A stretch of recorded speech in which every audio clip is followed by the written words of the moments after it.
Olha, meu nome é Armando Pereira Carneiro.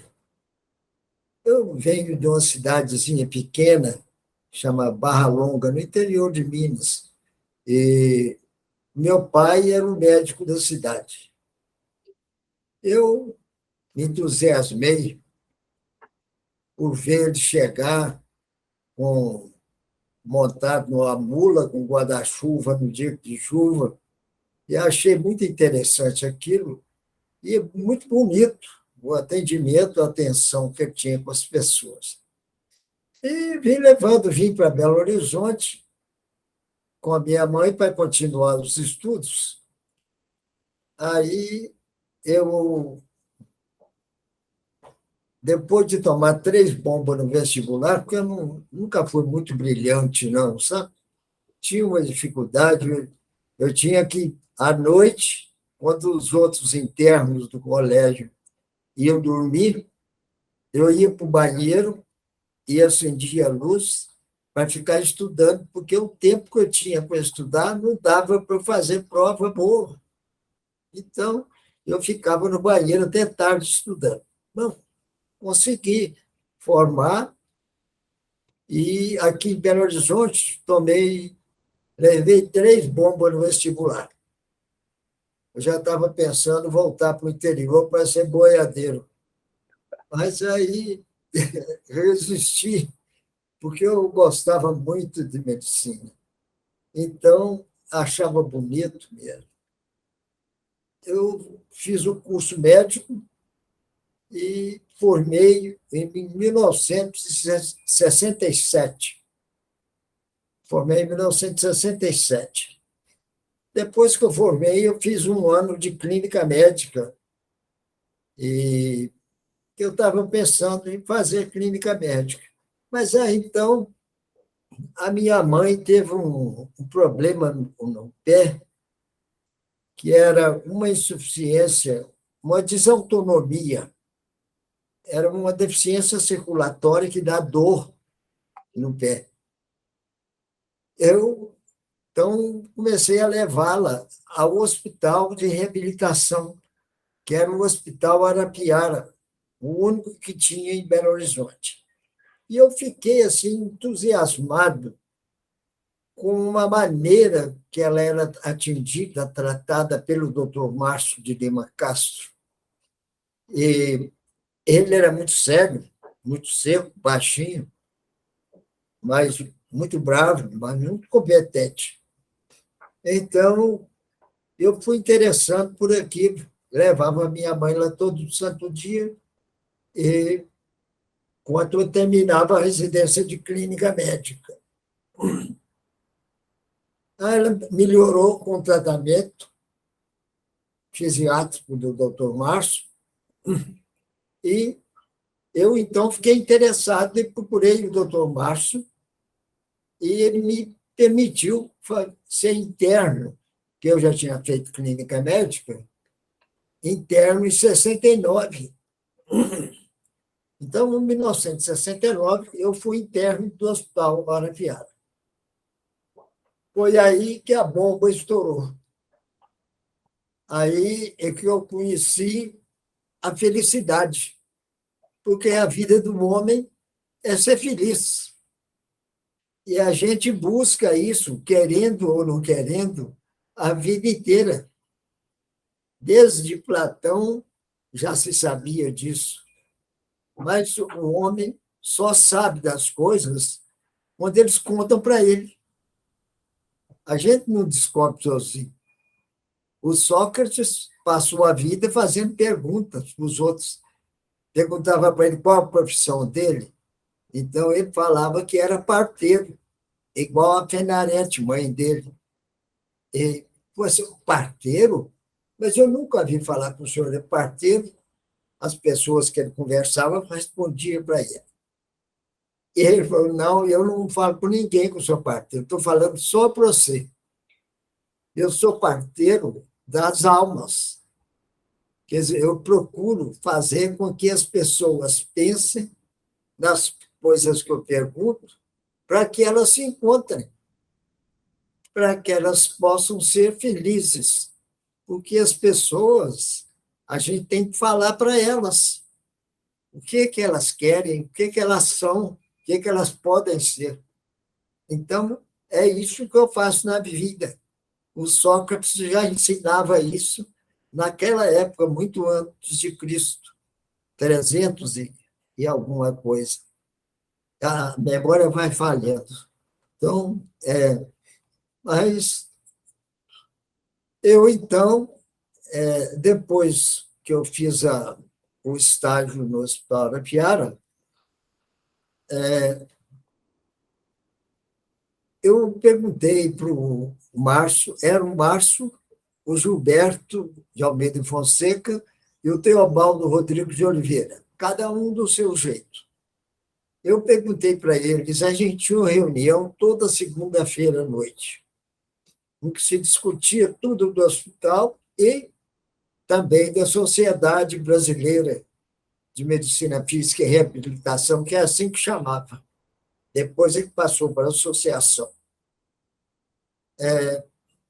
Discutia todos os assuntos de interesse. Eu falei assim, eu gostaria de aprender um pouco mais, que eu vejo aqui uma série de crianças com lesão cerebral fazendo a fisioterapia, mas as mães vêm trazer todo dia esses meninos, os pais poucas vezes. E será que esses meninos vão melhorar? Não tem um outro método para tratar? Aí o doutor Márcio, que era um líder nato, quase toda gente pequenininha é líder, você já reparou isso? Se tem baixinho, você abre o olho com ele, porque ele é líder. Então ele falou comigo, eu tenho uns contatos no exterior e vou arranjar um curso para você. E me arranjou um curso de paralisia cerebral lá em Londres, com o Bobat. Dr. Karim Bobat era neurologista, mas ele passou a fazer um tipo de fisiatria, que nessa época não existia o nome, em 1970, o nome de fisiatria não existia, porque ele começou nos Estados Unidos. Os americanos é que começaram a chamar medicina física e reabilitação de fisiatria. E eu fui para lá, então fiz o curso com ele, que era casada com a Berta Bobat, que era fisioterapeuta. Fiz o curso com eles. Enquanto eu estava lá, eu tive contato com um exame que eu nunca tinha pedido, nunca tinha solicitado, que era a eletroneuromiografia. Então, eu perguntei para o doutor Bobat onde é que se fazia aquele exame. Ele falou, do St. Thomas Hospital, é perto, bem na frente do restaurante do St. Thomas, a gente enxerga a Westminster e enxerga o Big Ben. Então, ele falou, eu vou arrumar o curso para você lá. E telefonou e conseguiu o curso com o doutor Anthony Yates.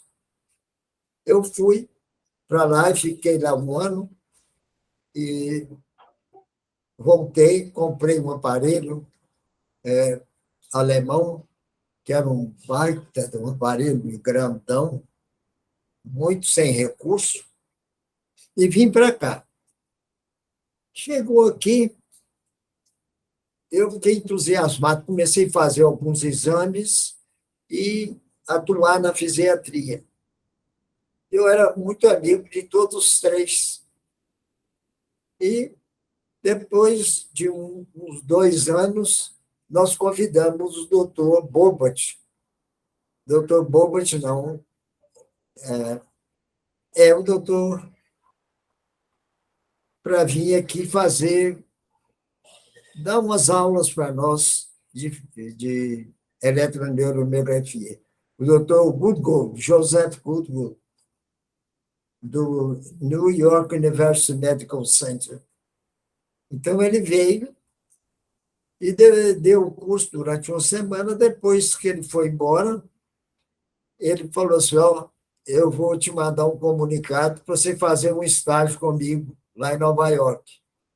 E assim ele fez, e eu fui para Nova York. Fui, depois voltei e fiquei trabalhando no grupo.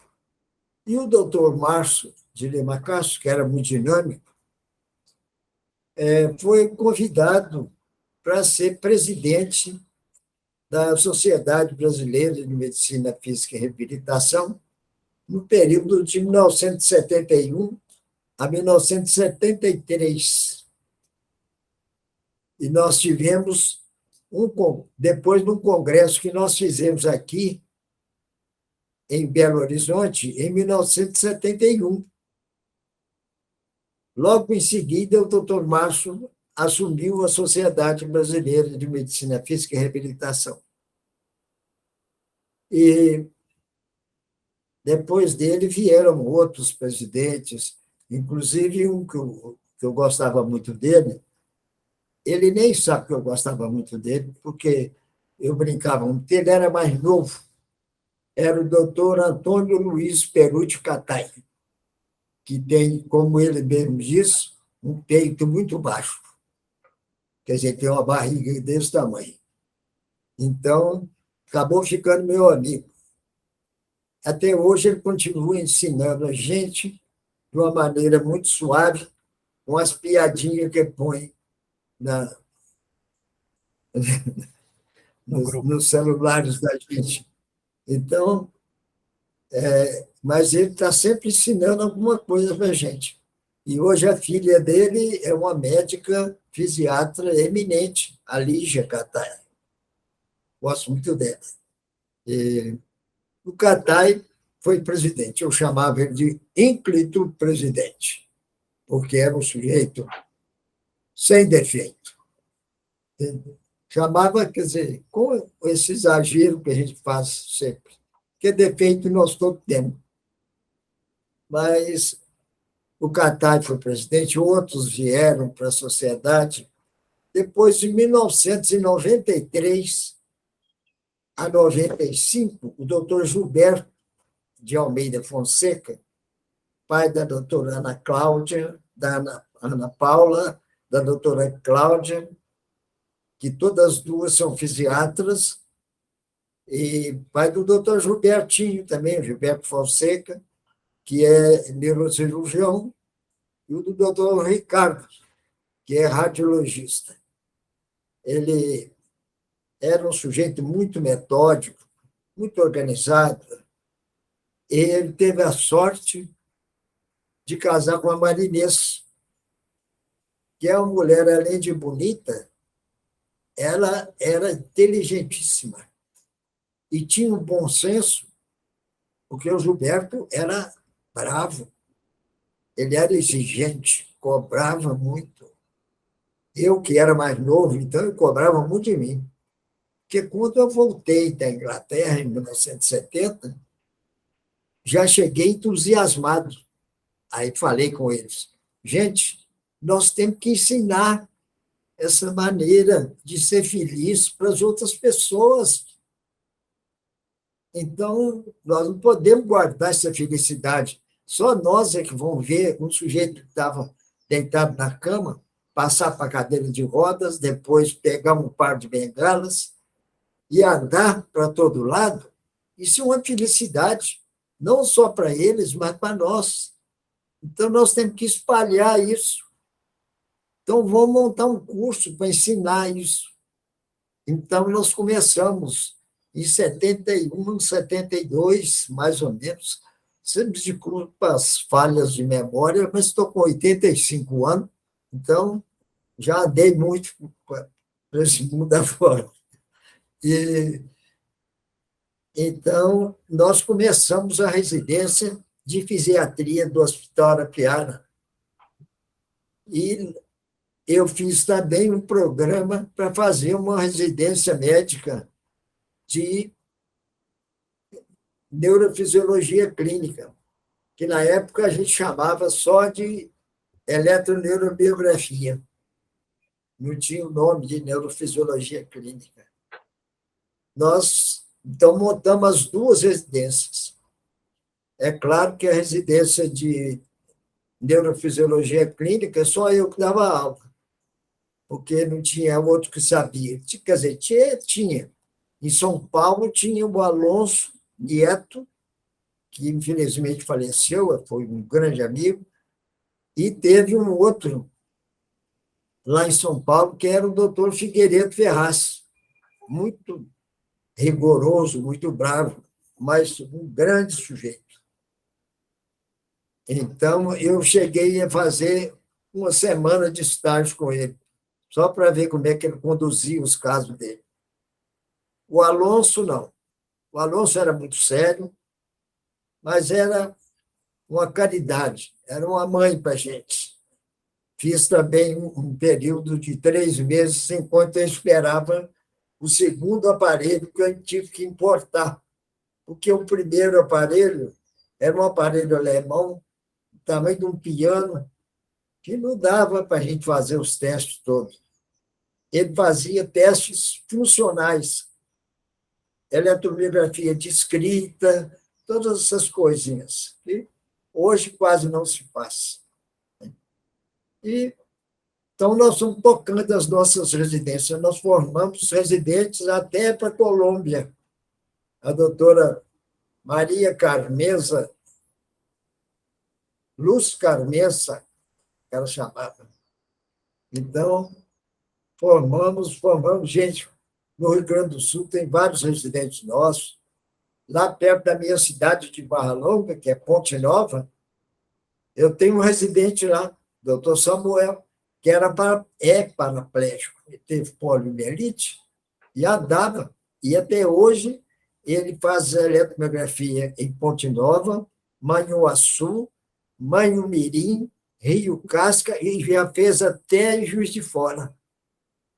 E dirige com aquela coisa. Agora, recentemente, quando eu aposentei, há 2 anos, por causa do Covid, eu tinha 2 aparelhos de eletromiografia.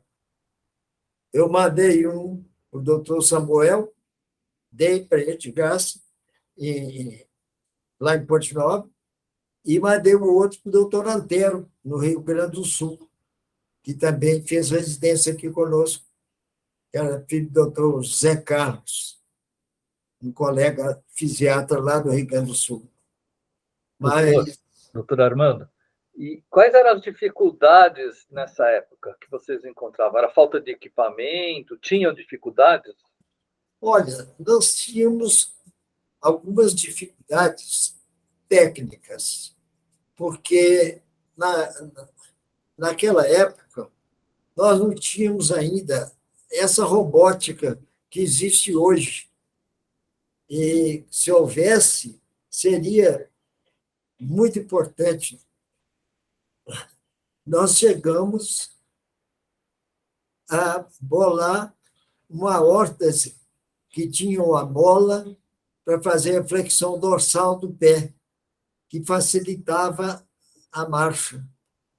Mas o pessoal era muito dedicado, então supria a falta dessa tecnologia. Mas era a tecnologia que era o grande problema que nós tínhamos na área da fisiatria. Mas fomos indo. Depois, o doutor Gilberto, em 1993, assumiu a Sociedade Brasileira de Medicina Física e Reabilitação até 1995. Eram 2 anos depois do doutor Gilberto terminou, passou para a primeira fisiatra mulher a ser presidente da sociedade, uma moça de São Paulo, brilhantíssima, até hoje ela trabalha, ela não desiste, era uma moça muito bonita, e agora tem muitos anos que eu não a vejo, mas deve continuar. E era a doutora Lina Mara. Passou para ela, teve uma gestão brilhante, porque ela tinha muita facilidade de contato com as pessoas. Eu cheguei a examinar a Lina Mara, porque nós montamos um esquema. Depois de 71, a Sociedade Brasileira de Medicina Física e Reabilitação começou a exigir, por insistência da Associação Médica Brasileira, um exame para dar os títulos especialistas para os fisiatras. Então, nós montamos um esquema para fazer as provas. E eu tive a satisfação de examinar a doutora Lina Mara, ela estava grávida na época, eu me lembro, e chorou na hora da prova. Eu, muito bobo, naquela rapazinho ainda, então, exigia demais. Não é que ela não soubesse, é porque ela ficou ansiosa. Examinei o Sérgio Lianza, que depois foi autor de um livro de texto de fisiatria que perdurou durante muitos anos. Eu sou muito falante. Na hora de eu tiver que parar, você me avisa. Não, você está contando ótimas histórias. Então, veio o doutor Gilberto, e em 2004 a 2006, quer dizer, antes da gestão do doutor Gilberto, de 93 e 95, eu fui o diretor científico da sociedade. Quer dizer, porque nesse mundo, para você tocar a tropa, tem que ter os burros de carga e tem que ter os tropeiros. E aqui no Arapiara, tinha eu e o doutor Teobaldo, que eu brincava, chamava de comandante, que eram os burros de carga. A gente carregava os balaios, olhava os doentes. E o doutor Márcio, o doutor Gilberto, eram os tropeiros, eles comandavam, que eram bons comandantes, não tenha dúvida. E depois, nós ficamos, quer dizer, eu fui diretor científico, depois entrou a doutora Cláudia, em 2004, entrou a doutora Cláudia, que ficou em 2004 a 2006, depois de 2006 a 2008. Porque a doutora Cláudia é uma pessoa extraordinária.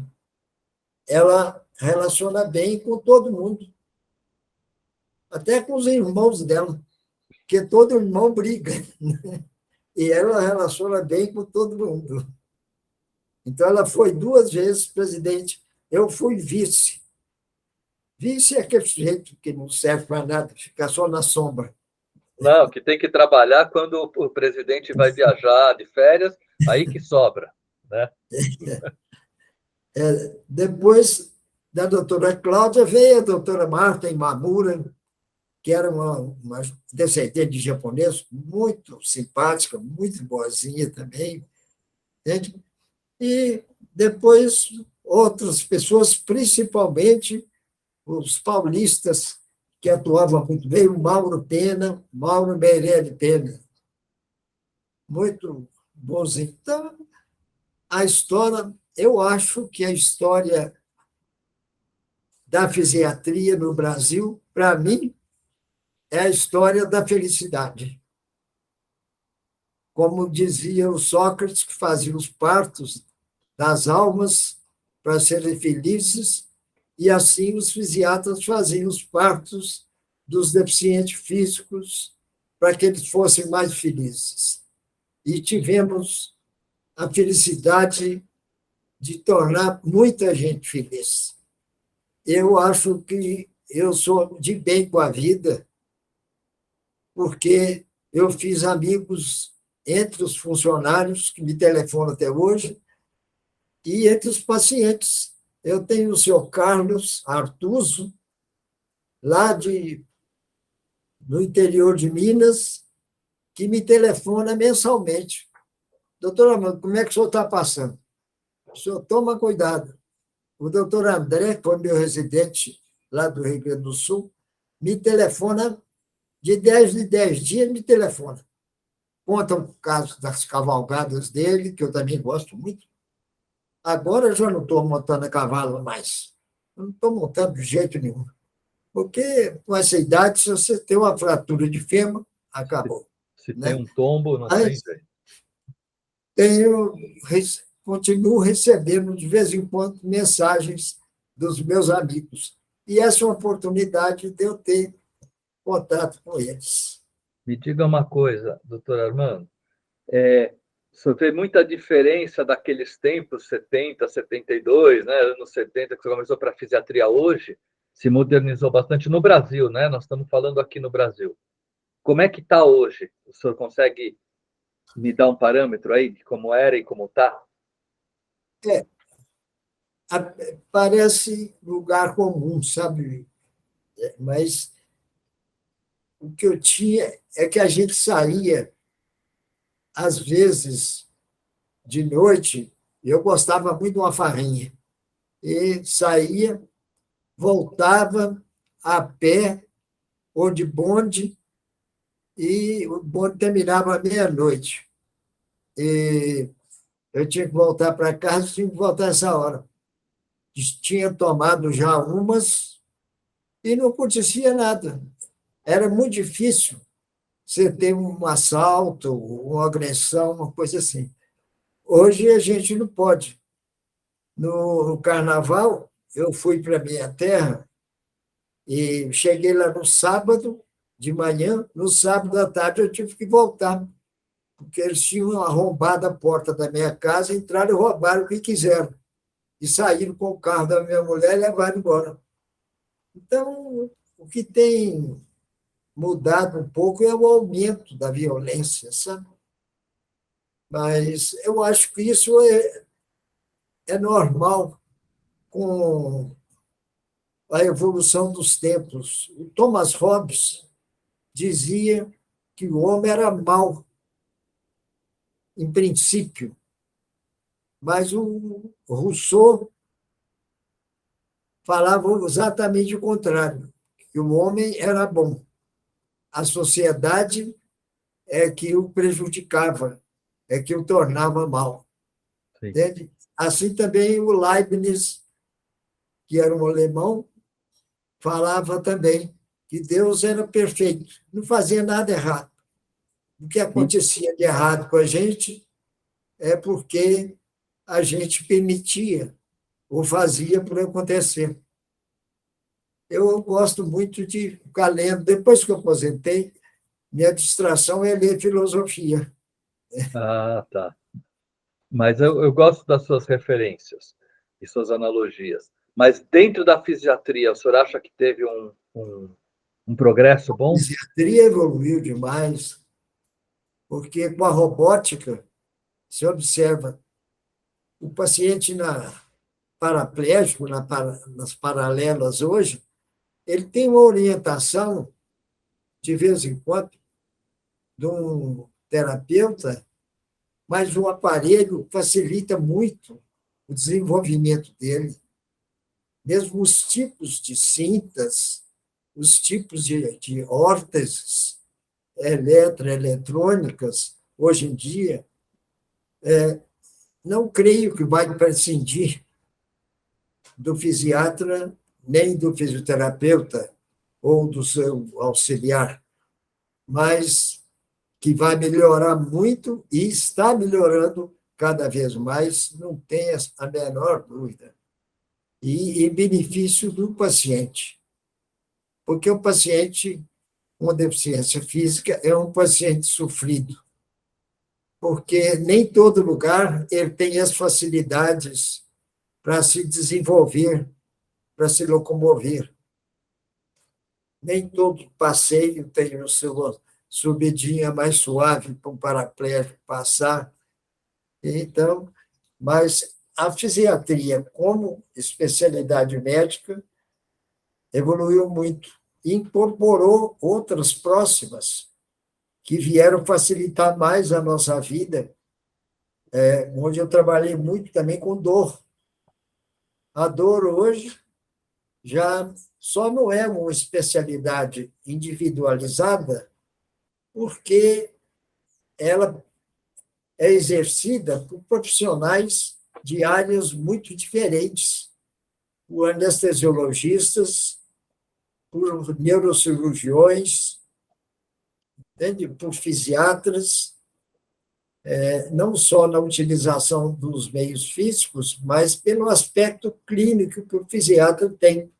E o fisiatra tem a vantagem de ter uma boa formação em clínica médica, neurologia e ortopedia, que são as três especialidades básicas do fisiatra. Um bom fisiatra tem que ter bons conhecimentos dessas áreas, pelo menos. Várias outras, não tem, como todo médico, mas o fisiatra tem que ter uma boa base de clínica médica, de neurocirurgia e neurologia, principalmente, dor. Sim. E, doutor Armando, o que o senhor diria hoje, que mensagem o senhor daria para alguém que está começando o curso de fisiatria, para um novo médico, para alguém recém-formado? O que o senhor diria para esses novos médicos que estão entrando na área de fisiatria? Ó, eu diria para ele que ele está se preparando para ser feliz a vida inteira, porque na medicina geral, na medicina de urgência, você sofre muito, porque o médico sofre com o doente. Estou falando isso por mim, porque eu sou do tipo emotivo, sabe? Você sabe que a alma, Platão descrevia a alma como sendo de três tipos: uma alma concupiscente, uma alma irascível e uma alma racional. A alma concupiscente é aquela alma só dos desejos. A alma irascível é a alma das paixões e das desavenças, porque a paixão não é amor, é desavença. E a alma racional, a alma sensível. Então, o fisiatra ele tem que ter uma alma sensível, e com isso ele sofre junto com o doente. Eu acho que o médico, para ser um fisiatra, ele tem que ter conhecimento não só técnico dessas áreas que estou te falando, mas também conhecimentos filosóficos e psicológicos, porque você tem que saber como se dirigir ao paciente, a um familiar do paciente. Tem momentos tristes também, mas o clínico sofre mais de urgência do que o fisiatra. E o senhor gostaria de contar alguma coisa que eu não lhe perguntei, alguma coisa que o senhor acha que é relevante? Então, acho que a gente, quando vai passando o tempo, perde muito da memória da gente, sabe? Eu Eu percebo comigo. guardei, além dos amigos pacientes, guardei muitos amigos que foram meus residentes e guardei muitos amigos dentro da Sociedade de Medicina Física e Reabilitação, hoje é da Associação de Medicina Física e Reabilitação. E tenho muito orgulho disso e fico muito feliz com isso. Essa é uma das poucas infelicidades que eu tenho, de ter aposentado e não poder encontrar com eles mais. Às vezes eu pensava, meu Deus, que coisa enjoada, eu vou ficar até meia-noite, 1 hora, preparando a aula, porque os danados, aqueles residentes, é o que mais me faz falta hoje. Incrível, né? Muito obrigado, doutor Armando. Foi muito importante essa sua participação, tá? Muito obrigado. E qualquer outra, eu preciso saber uma coisa importante. O senhor tem fotografias daqueles anos 70, algumas fotos do senhor trabalhando, daquela turma? Se o senhor tiver, eu gostaria que o senhor enviasse para a Pérola. É possível? Eu vou procurar, Tá mas bom? não posso te garantir, não, porque eu nunca fui de guardar muito. Mas qualquer imagem daquela época, porque a gente tem pouca referência daqueles Mas anos. eu te prometo que vou guardar e faço contato com a Pérola. Muito obrigado, viu? Obrigado a você, você é um grande entrevistador. Obrigado por elogio. Um abraço. Pode ficar tranquilo que eu desligo tudo aqui daqui mesmo, tá? Pois não. Muito obrigado. Até logo. Tá.